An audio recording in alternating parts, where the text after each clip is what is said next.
natapos natin as committed bago umulan. Kaya actually, kinakabahan ako nung papunta dito, akala ko mataas na yung tubig. Medyo naririb ako na mababa pa yung tubig. At least, naunahan natin yung dagsa ng ulan. Makakadaan na ngayon yung mga kababayan natin, gagawin na yung mga naglalakad, yung mga nagmumotor, makakadaan na sila. Alam nyo naman, natenga to ng 3.5 years na ata, no? So, talagang problemado kami dito sa proyektong to kasi ang daming, may mga Diskaya project, may mga kung ano-ano, may mga, tapos ang pinakamasakit is, hirap na hirap walang madaanan yung mga kababayan natin. No, nakita ko mismo nung nandito ako nung Marso, as in, tumatawid yung mga motorsiklo dyan, ang taas ng tubig, tumatawid dyan. E, paano naman yun? Kawawa naman yung mga kababayan natin.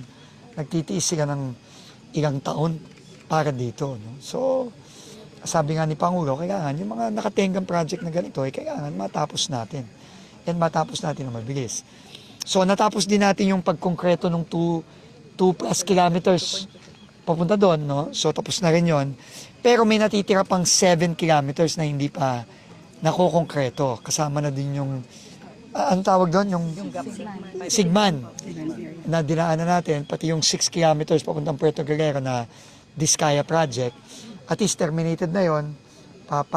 Maghanap na tayo ng bagong kontratista. So, ang commitment namin ni R.D. Rossi, Mayor, Vice, is by middle of next year, konkreto na yung buo. Kasama ang Sigman, kasama ang papuntang Puerto Galera, pati yung slope protection natin kasi may mga nag-landslide doon, matatapos na rin natin hopefully before June or by June of next year. No, tatapusin natin yan ng mabilis. And then yung mga request din ni Mayora na yung mga flood control na may mga butas, sasarado na rin natin yung mga gap by next year. No, so yun ang commitment natin dito para naman after nung hirap at galit ng mga kababayan natin, may makikita naman silang magandang nangyayari. So yun po. So, yun ang commitment natin at siguraduhin natin, i-deliver natin yan. Nagdagdag kami and meron na rin kaming request for next year sa 2027 budget. Magkano ang pinamagyan niya? Yung 2026 kasi is 43 million yung para dito Bagit sa first yun. gap. And then sa 2020, sir, mga road slope na lang po ang Pero yung mahaba, magkano? may pondo na yun, sir. May pondo na rin ba? Pero yung 2027 natin na dagdag, magkano? Konti na lang. Medyo malaki pa yun, sir, kasi roads, mga slopes yun, sir. Slope protection. Bigay ko yung final na figure, Dennis. Pero at least yung pagkonkreto ng kalye, more or less, kumpleto na ang funding nun. So, hindi nakakabahan sila Mayora na walang pondo. Hindi na namin titingi-tingiin to. Buo na. Yung pangako po nyo, mid-year next year. Tapos buo. Tapos buo. Konkreto na buo.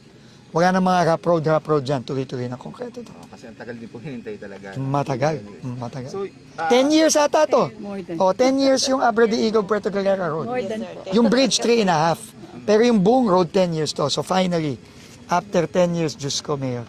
may nagbuwis pa ng More buhay, than, Secretary. may nagbuwis pa ng buhay. Talagang nakakalungkot. Yung talagang kinakalungkot ko talaga yung namatayan tayo dito. Pero tuloy-tuloy naman yung pag-imbestiga natin doon. Pero, and I think, tinutulungan na rin natin yung pamilya. So bago na lahat po ang contractor nito, nitong Abra de Igog Puerto Galera. Oo. Ano na to? Bagong procurement na to lahat. Bagong procurement na to lahat. Pati yung Diskayang na-terminate na.